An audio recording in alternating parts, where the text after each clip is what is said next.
एक दिन एक लड़के को अपने बगीचे में टहलते हुए टहनी से लटका हुआ एक तितली का कोकून दिखाई दिया। अब हर रोज़ वो लड़का उसे देखने लगा और एक दिन उस लड़के ने नोटिस किया कि उस कोकून में से एक छोटा सा छेद बन गया है। उस दिन वो वहीं बैठ गया और घंटों तक उसे देखता रहा। उसने देखा कि तितली उस खोल से बाहर निकलने की बहुत कोशिश कर रही है, पर बहुत देर तक कोशिश करने के बाद भी वो तितली उस छेद से बाहर नहीं निकल पाई दोस्तों। और फिर वह बिल्कुल शांतपूर्वक हो गई, मानो जैसे उसने हार मान ली हो। इसलिए उस लड़के ने निश्चय किया कि वह उस तितली की मदद करेगा। फिर उस लड़के ने एक कैंची उठाई और तितली के कोकून के छेद को इतना बड़ा कर दिया कि वो तितली आसानी से बाहर निकल के आ सके।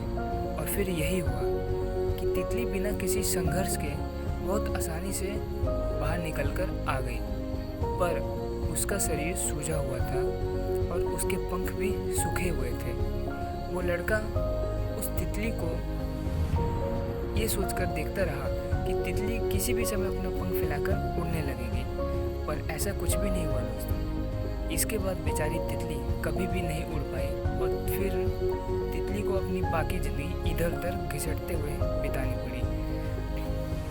वो लड़का अपनी दया और जल्दीबाजी में समझ ही नहीं पाया कि दरअसल कोकून से निकलने की प्रक्रिया को प्रकृति ने इतना कठिन क्यों बनाया है। प्रकृति ने इतना कठिन इसलिए बनाया है ताकि ऐसा करने से तितली के शरीर में मौजूद तरल उसके पंखों में पहुंच सके और वह छेद से बाहर निकलते ही उड़ सके।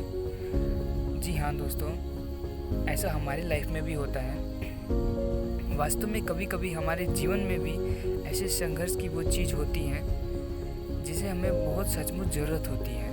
यदि हम बिना किसी संघर्ष के सब कुछ पाने लगेंगे तो हम भी एक अपंग के समान हो जाएंगे।